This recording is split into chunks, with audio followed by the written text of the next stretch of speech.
Hi, and welcome to Disability Talk with Marianne. I am your host, Marianne Mahoney. I am a 25-year-old woman from the Boston area who was born with spina bifida. On this podcast, I interview people from the disability community to understand the issues that matter to people who live with a disability, care for people with disabilities, or work to support the needs of the community. In this episode, I interview a very good friend of mine, Alicia Bowman, who has been a city councillor in my hometown, Newton, Massachusetts. Hi, Alicia. Thank you for being on my show. Can you tell me a little bit about yourself? Sure. So I'm Alicia Bowman. I have known you. I might start there. I've known you, Marianne, since you first moved to Newton. You used to be my neighbor right around the corner, and now you're my neighbor the other direction. I have lived in Newton for 27 years. I have three children, who one of whom was you grew up with as well, and a husband who grew up in Newton himself. And I've been very active, at least for the last 20 years, on issues concerning students, walkability in our community. I started an organization called Safe Routes to School that focuses on promoting walkability, rollability, safety, better transportation choices for kids getting to school. I was previously president of Bike Newton for many years. And for the past 4 years, I've been a counselor on the Newton City Council, uh, focused on a lot of things, but especially around housing and transportation. And really, one of my big things that I always tried to work on that is to see how I might make our community more livable and welcoming for people with disabilities. So I spent, I think, a fair amount of my energy on that, trying to get more accessible units built and attending all the Commission on Disability meetings to see how I might help with their agenda. But that's a little bit about me. But as of January 1st, I'm no longer on the council, so I have a little extra time on my hands. So I think you caught me at a good time to come talk about disability in our community. Can you tell me what you do for work? So what I did do for work was on the city council.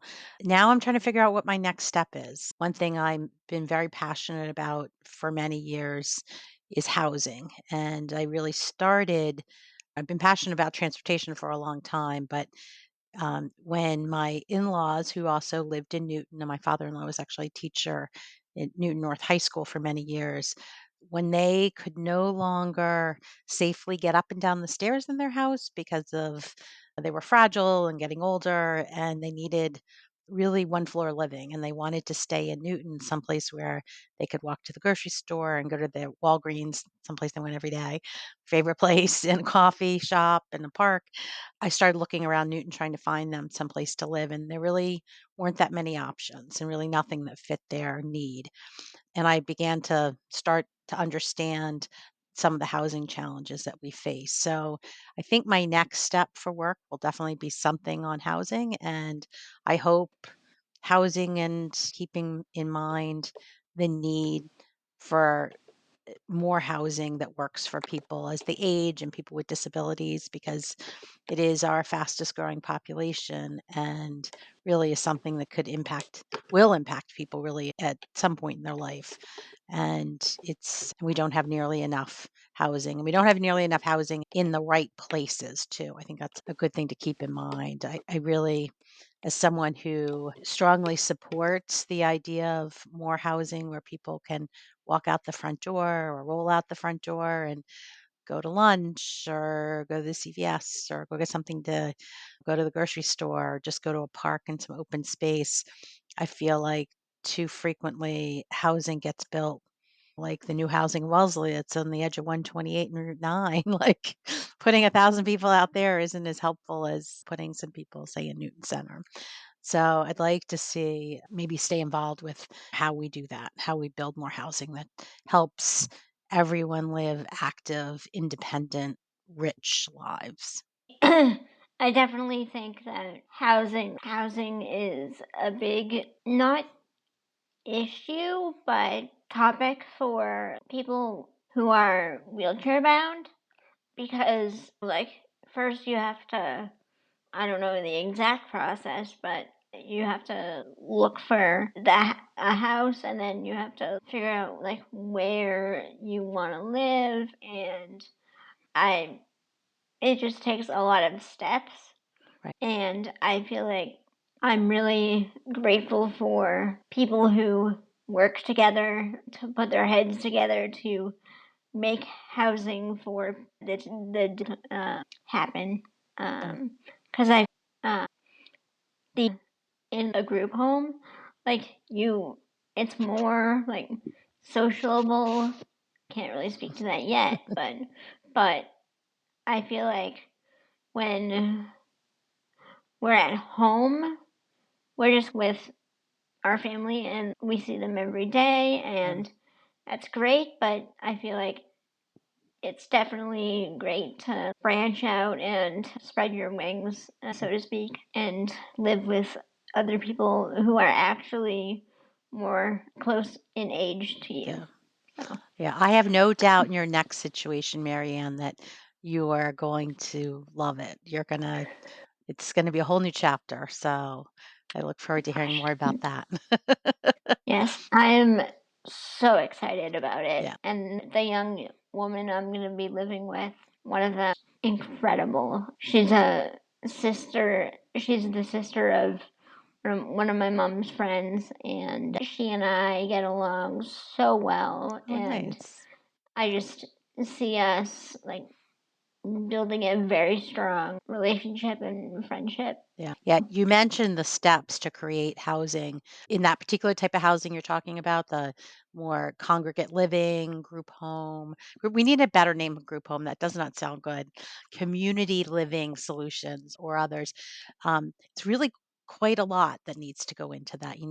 It's expensive to figure out that you often have to do much to upgrade the property to make it work for the individual residents and to meet local building codes. And you unfortunately also frequently run into a public process working with and trying to get approval from cities or towns and neighbors. And in a way that feels, I can tell you as a former public official, it feels really bad when it's like we should all be supporting and saying, "Yay, it's lovely that a group of people are going to come live in my neighborhood and have access to things in our neighborhood and be supportive of that." And unfortunately, we don't always see that. Maybe those are good stories for offline. I can share them or maybe a future podcast, but yeah. Yeah, So, this many years, with 30 years after the American with Disabilities Act has passed, we still have a long way to go in accommodations and housing and transportation and so many other things. yeah. What is your current involvement in working with the disabled community? I don't have an official role at the moment, but I will continue to advocate, I think, in Newton and beyond for policies that I think will be very supportive for people with disabilities. One, I think housing is really critical. It's hard to we don't have enough housing for anybody, but we certainly don't have enough housing for people with disabilities. And new housing, I can't stress enough the importance of us building affordable, accessible housing, and that's going to be built with new housing. So that's the direction that's going to go. So I think some more support at the state level for increasing housing and getting more housing built, like in communities where you don't have to rely on a car, somebody driving you, because so many people with disabilities don't drive, right? And someplace where you can still remain active. That was the struggle we had with my in-laws, is I could find them a place to live and even in Newton, but they didn't have a place to go. They left the apartment building. Where are they going? Like it's a mile or 2 miles from anything, and we needed them to stop driving. Everybody needed them to stop driving. They still would be dependent on us to come and pick them up and take them places and go places, and that's not the life they wanted to live. There's an interesting group you asked about that. There's a group of residents that came together called Inclusive Design Newton that Mhm. they're trying to change the conversation around making our city more accessible. And by actually showing people who don't have disabilities how difficult it is to get around our city. So they did a big demonstration back in the fall of one of your favorite intersections, yours and your father's. You had written me about the intersection in Newton Center of Beacon Langley and Sumner Street and how difficult that is to get through in a wheelchair. And they actually had Mhm. people like myself, elected officials and people from DPW and planning from the city departments actually get in a wheelchair and try to cross the street. It was not a pretty sight. It was Yeah. not easy, it was not safe. If we didn't have people there to do things like push buttons and help us because there are lots of places where it's not smooth, it's too steep, certainly not ADA compliant. I think there's some room in something like that, but allowing more accessory dwelling units. We have one person I might suggest. I know you're looking for more people on your podcast, but we have a former neighbor who built an accessory dwelling unit for their now adult child. And frequently it's a really great way for someone to have independence, but to make accessible housing close by. And so I think promoting not every community allows accessory dwelling units, which is accessory dwelling units, say a small house or that is built on the same property, but it's separate from the main home. And that's a great way to get some independence for people. So we'll see, but a lot to be And done. if you wouldn't mind repeating, thank you for that information. If you wouldn't mind repeating, what was that group called Oh, that you had mentioned? the group is called Inclusive Design Newton. And the group of people who are involved in that would actually make a great podcast. I think they would be fabulous. I'll send you their contact information afterwards. But include some people like Robert Solomon, who's been a long time advocate for safer streets in our city. He is also in a wheelchair. And Lucia Dolan, your former neighbor, Mhm. and yeah, and some others. Jen Martin, who's head of Safe Routes to School, and some others. It's a great resident-led organization people who care about getting the city going on fixing the built infrastructure of our city to make it more accessible. Mm. Cool. Do you think cities are very accessible, mostly accessible, or not at all accessible? And then I'll ask the second part of the question after. Okay. I think most cities in the United States are not accessible, not nearly where we should be 30 plus years after the American Disabilities Act was passed. I see the struggles. It really is how I got into advocacy in the first place in the city, not because I had a child with a disability, but I was trying to push a double stroller. And there were so many places without curb cuts, without sidewalks, on major roads. You think I'd be able to walk from my house to the library on a continuous sidewalk because I live close to the library, but no, that's not the case. And then you start doing things like trying to help, a parent or an in-law with who's in a walker and trying to figure out how to get from a parking lot to a doctor's appointment and realize how much is missing. But I think I until you go someplace that's really accessible, I think most people don't realize. I've been to amazing cities like Copenhagen that are just people with disabilities are in on bikes, on motorized bikes. Their whole family is on the little motorized bike that they're on. They got the kids, they got the groceries, they got their husband, and they're just, they're going along and safe and happy. And until you see the sort of buses that anybody can roll onto, whether you're pushing a stroller, pulling a shopping cart, or you're in a wheelchair, you can just roll right on the bus without having to have the bus driver get out and lower the thing, get on. Maybe it doesn't work. Maybe they're on the bus and then they can't lower it again. I've seen that happen. Um, just the ramps that replace stairs. There's so much that we could do in this country, and we're just not there. Yeah, I definitely feel like there are crazy drivers out there to begin with. And There are. I'm not saying that you're a crazy driver, No. but I definitely feel like people need to definitely pay attention when they're driving, especially like when they're about to go over a crosswalk and they see, oh, there's somebody about to cross a crosswalk. Let me stop for them. Let me slow down for them. That's not the end. Um, Yeah. yeah, and it's just nerve wracking to see people speeding down the street and having to slam on their brakes for somebody crossing the crosswalk. I can't imagine how many accidents happen at crosswalks because of people not slamming on their brakes fast enough Yeah. and hitting people. But it's, yeah, I definitely feel like people need to drink more coffee. Maybe less coffee or kombucha. Yeah, I was just thinking about that time. Marianne, do you remember being in Newton Center when you were in middle school with me and Camille? I think we're doing a Girl Scout thing. Marianne used to be my Girl Scout, when I was a troop leader, but we were crossing the street in Newton Center, and you and me and Camille were in the crosswalk, and the cars continued to drive around us as if we were like a sign in the middle of the road. Didn't stop and wait for us to cross the street. Like, we are in the street, and that intersection now has been improved with what they call bump outs to shorten the crosswalk to make it very difficult for a car. The cars have to stop for pedestrians. Pedestrians are more visible. They have to stop for them when they're crossing. And whenever I hear someone complain about that crosswalk, I tell them the story about how you and I and Camille were stuck in the middle of the road.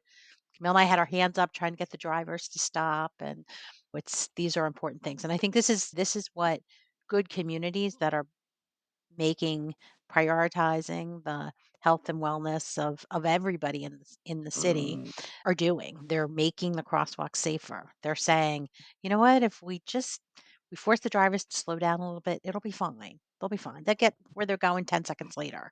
But meanwhile, people crossing the street are safer. People in wheelchairs feel more in control and safer crossing the street. People can see them and they're not going to get stuck in a rut crossing down and it'll be good. So I think that's what other communities we're seeing that more and more across the country and we have some of it going on in Newton, but we need a lot more. We have entire sections of the city that are impossible to navigate in a wheelchair. Yeah, sorry, what were you gonna No, say? I was just gonna put one positive thing. I was gonna put a plug into the Newton Parks and Rec department that has really been doing such an amazing job in prioritizing accessibility in the parks.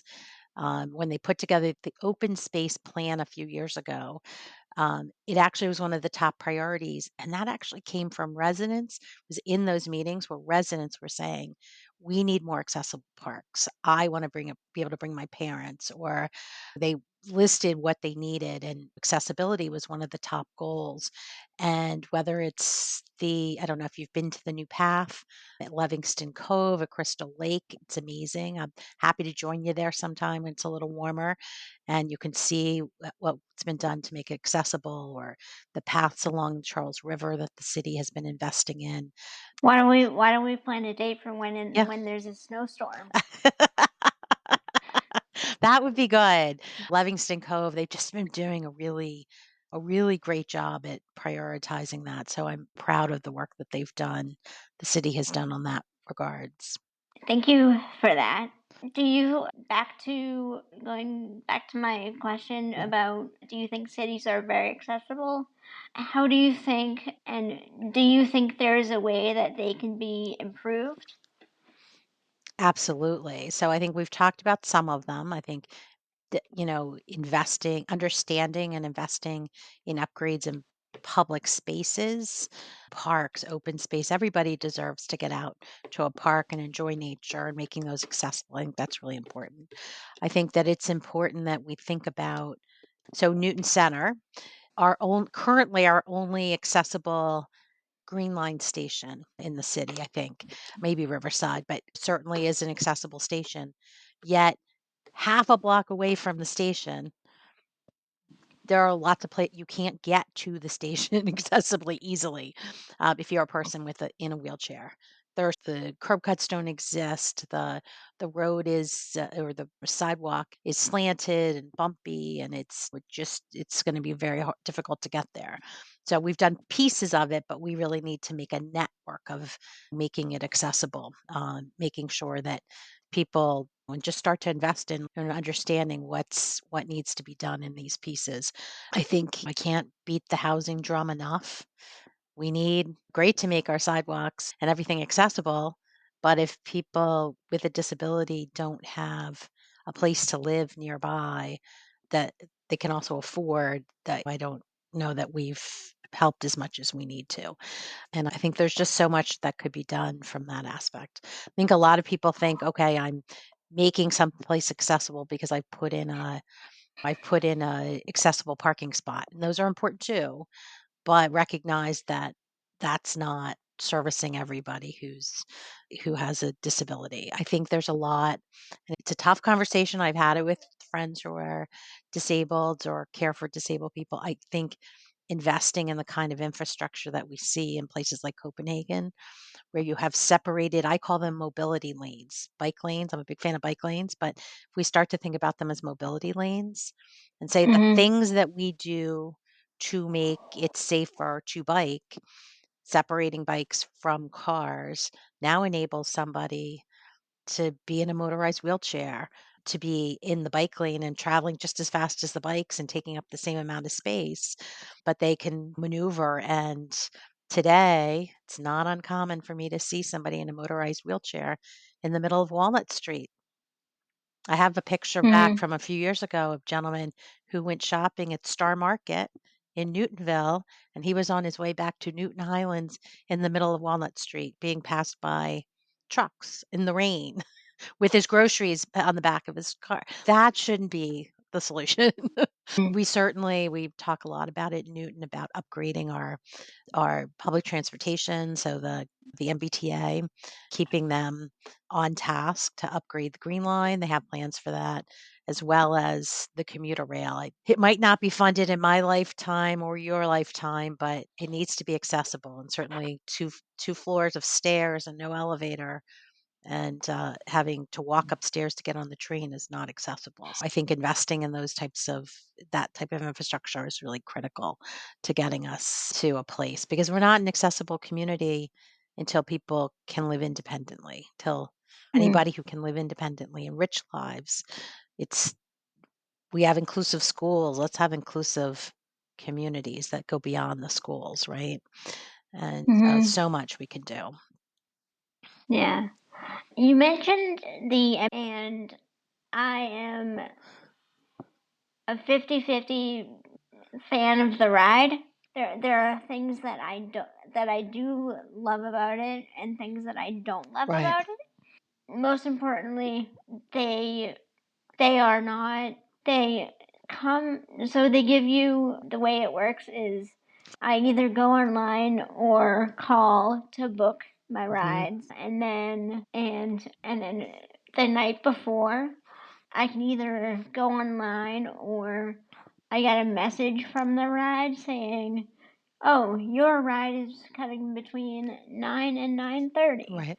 which it's great that they give you a heads up that they're coming, but I definitely think that I definitely wish that, and I know it's not something that I can control, but I wish they could come like when I wanted them to Like, come. you didn't have to build in an hour or 2 on either end of your task or whatever you're doing to make sure you got there on time. I know, Marianne. It's an awful Well, system.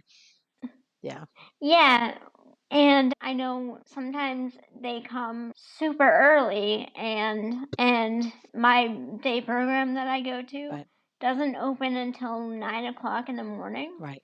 And sometimes I'll get calls being like, "Your ride is on its way." And then I'd end up having to cancel it because it's it's too early for me to Right. get picked up. And you can't, and I also wish there was a way to online for it to tell you, "Okay, your ride is between this time and this time. The driver has another customer that they need to pick up." Right. because you don't know that until the ride driver shows up and says, "Hey, I have another pickup or a drop off," and then they run late, and then I end up getting to my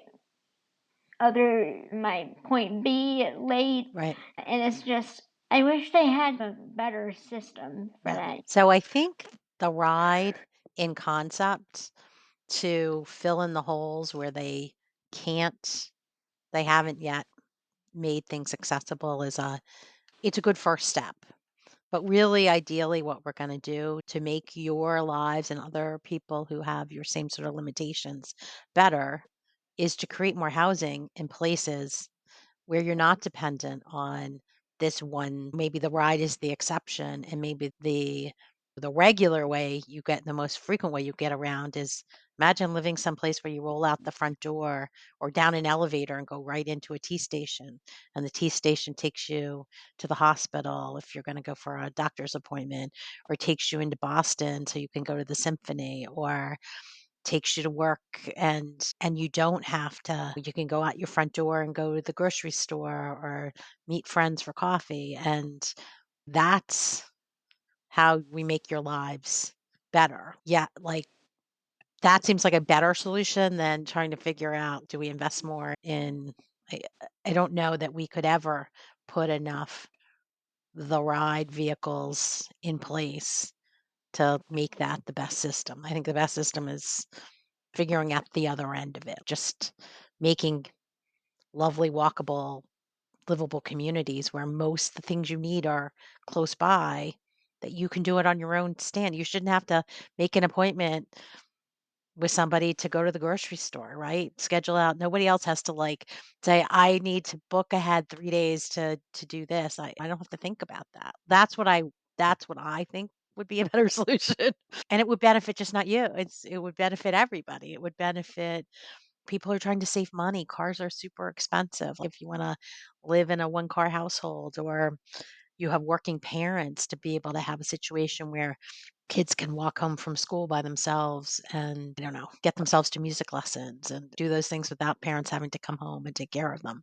I think there's a lot to be said for that. But Mm. I think there's a lot more, I feel like there's a lot more independence for people with disabilities in communities where things are closer at hand. I was definitely gonna bring that up. Like, I definitely, when the ride doesn't show up, I often turn to Uber, which is amazing. They do have WAV, which is wheelchair accessible Yeah, vans, and it's I've had some great experiences and some not so great experiences, yeah, and I feel like they able to speak up and say, "Hey, this driver is not uh, doing their job right." right, Like, he's I had this one time where I was out to dinner with a friend, and I told my dad that I was gonna Uber home, and he ended up having to come get me because the my Uber driver, he was just sitting in a parking lot and not right, like getting closer to me. right, And so I had to report him, and I've had one of the supervisors drive me a couple of times, and they said that they had to let the guy go because he wasn't doing his job, and I feel like that's not very professional, right. especially if you're taking care of somebody with a disability and they needed to get from point A to point B, and you're just sitting in a parking lot, No. not getting to them. Is this Numo or this is Uber? Uber. Uber, okay. And have you Yeah. used Numo? Does that work for you? I have not used Numo. What's Okay. that? Numo is a program that the city runs. It's Uber-like service. I just don't know. I should know. I feel like I should know, but it provides Uber level service, and I just don't know.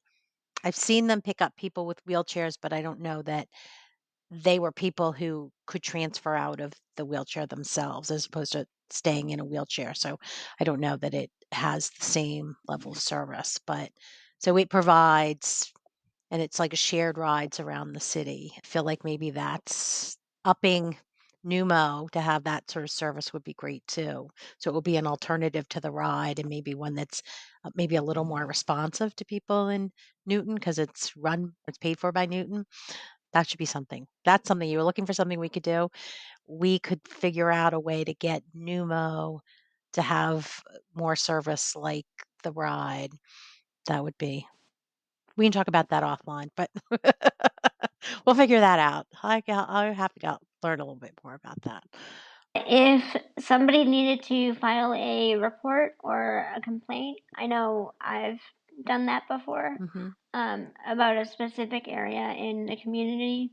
How would they go about it? What resources are provided by the city to report or follow up? So the city has currently, it's called 311. It used to have an app, but the app is Hmm. no longer supported. I think they're in the process of trying to replace the system, or maybe they even just did.